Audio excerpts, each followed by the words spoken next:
বান্দরবনে ভয়াবহ অগ্নিকাণ্ডের ঘটনা। বান্দরবনের পৌরসভার ৪ নং ওয়ার্ডের ডিসি বাংলার বিপরীত পাশের রাস্তায় মাস্টার ছোটনের টিন শেডের বাড়িতে ভয়াবহ অগ্নিকাণ্ডের এই ঘটনা ঘটেছে। রোববার ২৮ এপ্রিল রাত ৮টা ৪০ দিকে আগুনের সূত্রপাত ঘটে। পরে আগুনের লেলিহান শিখা মুহূর্তের মধ্যে আশপাশে ছড়িয়ে পড়তে শুরু করে।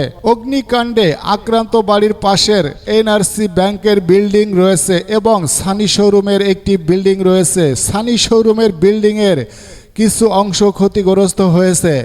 স্থানীয়দের সহযোগিতায় প্রায় ৪০ মিনিট চেষ্টায় আগুন নিয়ন্ত্রণে আনে ফায়ার সার্ভিস। এ বিষয়ে ফায়ার সার্ভিসের সহকারী পরিচালক পূর্ণচন্দ্র মৎসুদী জানান, আগুন নিয়ন্ত্রণে এসেছে, তারপরে আমরা আশপাশের বাড়িতে বা দোকানের দেওয়ালে পানি ছিটিয়ে তাপমাত্রা কমানোর চেষ্টা করছি। তবে প্রাথমিকভাবে অগ্নিকাণ্ডের সম্পর্কে এখনও কিছু বলতে পারছি না। সম্পূর্ণ আগুন নিয়ন্ত্রণে এলে আমরা বলতে পারবো। অগ্নিকাণ্ডের এই ঘটনায় কোনো প্রাণহানির ঘটনা ঘটেনি। প্রাথমিকভাবে বাসাবাড়ি বা দোকানের মালামাল সহ ২০ লাখ টাকার ক্ষয়ক্ষতি হয়েছে বলে ধারণা করা হচ্ছে। পরবর্তী আপডেট খবর পাওয়ার জন্য সঙ্গে থাকুন। আল্লাহ হাফেজ।